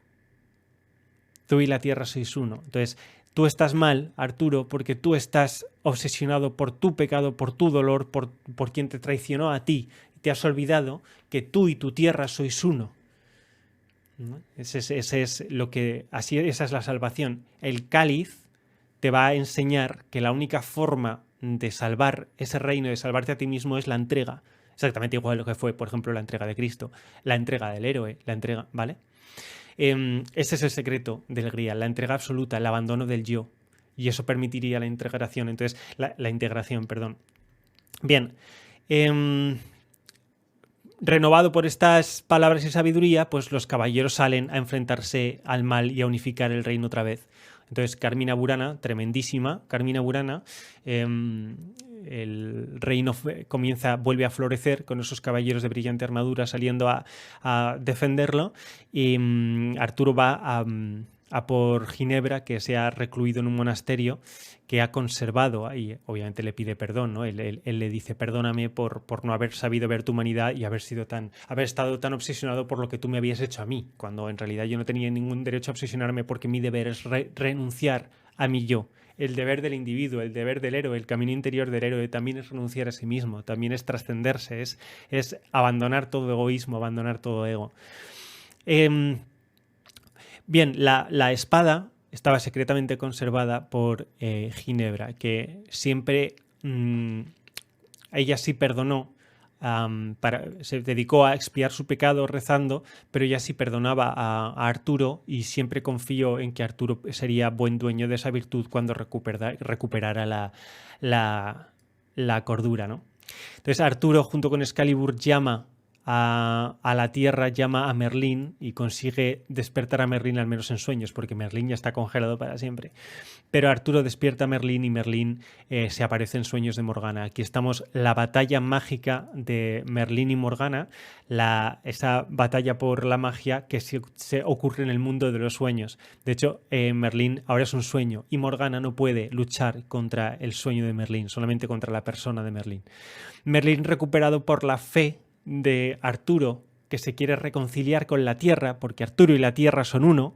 Arturo saca la espada mentalmente saca la espada de la piedra de nuevo, y entonces saca la espina de la espalda de Merlín, y Merlín renace justo para enfrentarse a Morgana y engañarla exactamente igual que Morgana hizo con él. Entonces Merlín es muy astuto y engaña exactamente igual que la peli de Merlín, el encantador. La engaña para que Morgana genere una niebla que dé ventaja a Arturo en la batalla contra Mordred, que es su hijo, su hijo incestuoso con su hermana maligna. Entonces, ¿qué hace Merlín? Le quita los poderes a Morgana, y Morgana es una vieja, se convierte en esa vieja que verdaderamente es, que hasta ahora solamente utilizaba sus poderes para mantenerse joven y bella, y su hijo traidor, su criatura del mal, la ve vieja y en lugar de hermosa, y la asesina con sus propias manos. Aprovechando la niebla, los caballeros de Arturo, en esa armadura oscura que es súper chula, las armaduras cambian de color según no me puedo tener esto porque estaríamos 3 horas de análisis, pero las oscuras luchando contra los caballeros de armadura plateada de Arturo. Antes la armadura plateada pertenecía a Mordred, y ahora la armadura plateada pertenece a Arturo, según quien esté más en boga en ese momento. Si os fijáis en la peli se ve bastante bien. Bueno, incluso en mitad de la batalla aparece Lancelot, que con sus últimas fuerzas va a defender al rey. Salva la vida del rey ayudando a ganar la batalla, y en su lecho de muerte le pregunta a Arturo si le ha perdonado y si Morgana es otra vez reina. Y Arturo le dice que sí, que pasa Morgana, perdón, que si Ginebra es otra vez reina. Y Arturo le dice que sí. Y entonces Lancelot muere, y Arturo se tiene que enfrentar a Mordred. Y se enfrenta a Mordred bajo un sol rojo, un sol en un atardecer, que significa ese atardecer de esa última cena, esa última parte del viaje, antes de que se ponga el sol para siempre, en la que el rey utiliza Excalibur y su virtud para acabar con el mal, pero a costa de su propio sacrificio. Ya acaba con Mordred, su hijo anticristo, clavándole Excalibur, pero ha de morir. Solamente ha sido posible salvar el reino entregándose para siempre. Y este es el fin del reino, este es el fin de Arturo y el fin del yo. Entonces coge a su caballero más joven, le dice: coge a Excalibur y lánzala al lago a un lago de aguas tranquilas. Entonces el caballero obedece, y en esa última tarde la dama del lago, la diosa, recoge la espada que ya ha servido para el fin del camino del héroe, y se la guarda hasta la próxima vez que vuelva a surgir un héroe o un Cristo o un Señor o un San Pedro o un héroe que sea digno de ese intelecto, para volver a encontrar ese grial. Es cierto que Arturo pasa a mejor vida, se va en los puertos grises, deja esta tierra para trascender y muere, y el reino se queda en una noche otra vez sin rey. Sin embargo, en la lucha por comprender la verdad ya se sabe que el rey y la tierra son uno, y por lo tanto la próxima vez será más fácil, el próximo sacrificio será más eficaz, y así nos encadenaremos héroe tras héroe hasta la renovación de la nueva humanidad. En tanto abandonaremos toda época pasada, nos va a parecer bárbara, exactamente igual que ahora nos parece bárbaro estos caballeros cortándose en trozos, ¿no? Y es el fin de Arturo, y es el fin del reino en la tierra, pero con ese sacrificio se ha salvado a sí mismo y a todos los demás. Y esta es la película. Entonces, no hemos terminado. Para hacernos una idea de las polaridades que hay, aquí, tanto en Merlín como en Excalibur, como en la leyenda artúrica, hay dos grandes mundos. El que une el fuego y la tierra, que es el eje del dragón, y el que reúne el intelecto y el espíritu, que es el eje de la diosa blanca y la dama del lago. La espada representa, como siempre, el intelecto, ¿vale? Por eso está gobernada por una corona. Y el cáliz representa el espíritu, que se desborda y que es fluido. Los bastos representan las pasiones y el fuego, y los oros o pentáculos representan la tierra y el trabajo. Y lo terrenal y lo material. Entonces, Arturo y su contraparte oscura están rodeados de estas tensiones. ¿Qué es Excalibur? Excalibur es un don del espíritu, que es el intelecto. El espíritu y el intelecto se complementan, ¿vale? La dama es lo femenino, y el intelecto de Corona, que es cuando consigue la espada, y esa primera unión de Ginebra y Arturo, es Ginebra, este primer eje. El otro complemento espiritual, el caballero que lleva un cáliz en el escudo, es Lancelot. Por eso lleva un cáliz en el escudo, el caballero que tiene la virtud del espíritu, opuesto obviamente a lo que tiene Arturo, el complemento de Arturo, que es la espada. Entonces, Arturo está complementado por un lado por el amigo, que es la virtud del espíritu, y por su esposa, que es lo que le complementa el intelecto, esa otra parte del yo. ¿Quién es las espadas y los bastos? Aquel que posee y que pidió la espada a la dama del lago, que tiene esa vara de fuego, que es esa arma de fuego, la espada de fuego, y que es el conocedor y custodio y ideólogo de Excalibur, que es el mago Merlín. Y la otra polaridad que está entre el espíritu de la virtud y la pasión, que es el que falla, es la pasión, que es el padre biológico de Arturo.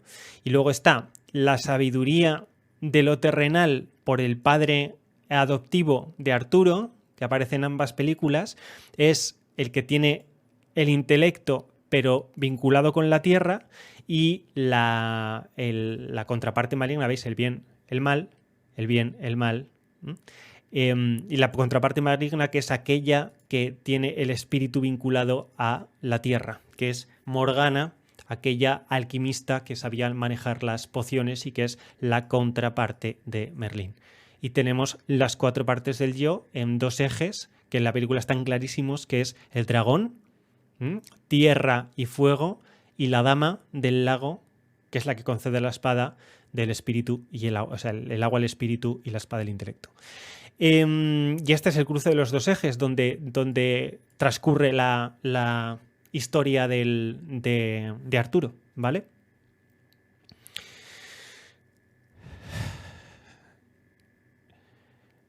Estas polaridades son súper interesantes. A mí me encantaron en la leyenda artúrica. Bueno, pues ya está, chicos. Entonces Merlín era legal bueno. Sí, más o menos. Venga, preguntas. Chiralt, ¿qué tal? ¿Ha cumplido tus expectativas? Me alegro un montón, Chiralt. A ti, tío. A ti por tu paciencia.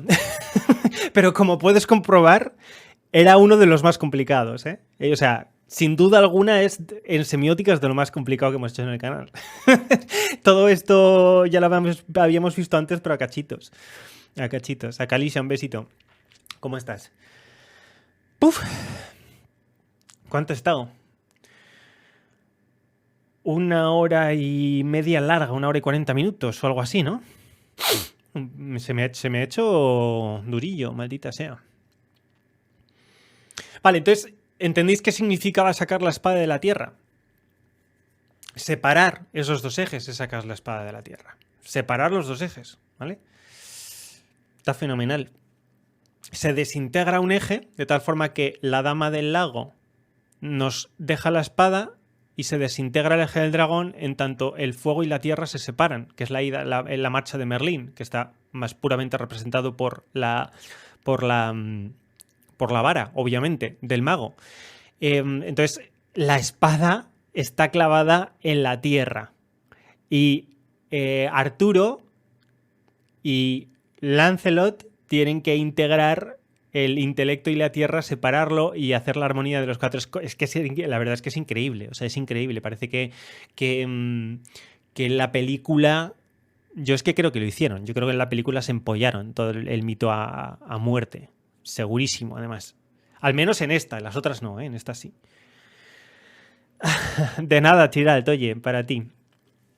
Solo un pequeño detalle. En la naturaleza sí existe la luz verde en forma de más o menos natural. Óxido de cobre, concretamente, es mucho más común de lo que parece. La llama de óxido de cobre, sí, bueno, y los fuegos fatuos también. Lo que pasa es que no es natural. Siempre, si tú ves algo verde, por ahí la gente a qué lo iba a vincular, a los espíritus. El mito de Sigfrido y su espada Gram en el anillo del Nibelungo entiendo que sigue la misma representación simbólica, sí. Sí. Sí. Lo mismo. Sí, pero es un detalle que mola. Luego el fuego de San Telmo también tiene esos colores. El fuego de San Telmo también tiene esos colores. Y son todo, al fin y al cabo, son todo fuegos muy alquímicos. Es decir, obviamente se presentan de forma natural, pero son todo fenómenos que son como muy poco obvios, ¿no, Drakensend? ¿Sabes a qué me refiero con fuego de San Telmo, no? Aunque el fuego de San Telmo es cierto que dependiendo de la frecuencia tiene varios colores. Puede brillar en azul y en verde.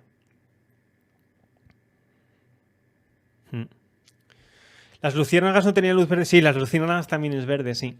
Sí. Es fósforo el verde. Al veneno también, efectivamente, al veneno también. Son cosas que son muy concretas, pero es que no me dejas trolear. Que esto no es un troleo, esto está muy bien. A mí me gustan estas aportaciones, bro. Acabo de aterrizar y desconozco estos temas. Bueno, eres nuevo aquí, ¿verdad, Sangarot? Todos este simbolismo arquetipo son comunes, populares, es decir, los compartimos todos socialmente, o es un puro ejercicio intelectual de estudio. No, está bien, la pregunta está bien para toda la gente que sea nueva. A ver, vamos a ver. El estudio de la semiótica distingue la interpretación que nosotros volcamos en algo, en todo lo que yo hago, hay interpretación mía. Yo intento ir a todo lo más universal posible para contar una historia sobre la historia. Eso es lo que creo que tenemos que hacer todos. Encontrar la simbología más universal posible. Y al fin y al cabo todos terminaremos aprendiendo algo sobre nosotros mismos, ¿vale? Entonces, en toda esa interpretación hay algo que tú interpretas, que es algo de ti mismo que pones en la interpretación, que es una proyección, ¿vale? Pero luego está la identificación con lo universal, que es la otra parte de la interpretación, que es la historia universal que todo cuenta. Entonces, existen arquetipos o simbología que compartimos todos culturalmente y luego está lo que cada uno quiere hacer vinculando las relaciones que quiera hacer, ¿vale? Todo esto que yo hago es judeo-cristiano nórdico, ¿vale? Yo, por ejemplo, no tengo ni idea de oriental y tampoco tengo ni idea de tribales sudamericanos. Yo no soy antropólogo, entonces a mí me falta de esas simbologías me faltan mucho, porque la simbología tiene altísimo contenido cultural. Pero en lo judeocristiano, que es una de las simbologías más ricas que existen sin duda alguna, porque es la que más civilizaciones ha unido y más culturas ha mezclado y más símbolos ha adquirido, es la que yo utilizo para este tipo de análisis, ¿sabes? Pero cuando el análisis es el Kingdom Come, aprovecho que estamos con medievalismo a full para que no me salgas con el off-topic. Lo intentaré. De todas maneras, es un juego que no tiene magia. A mí los juegos sin magia me dan un poco de pereza, bro. Los gases de los cuerpos en descomposición en los cementerios viejos, al filtrarse por la tierra, reflejan la luz. Y el fósforo de los huesos que se oxida y brilla también.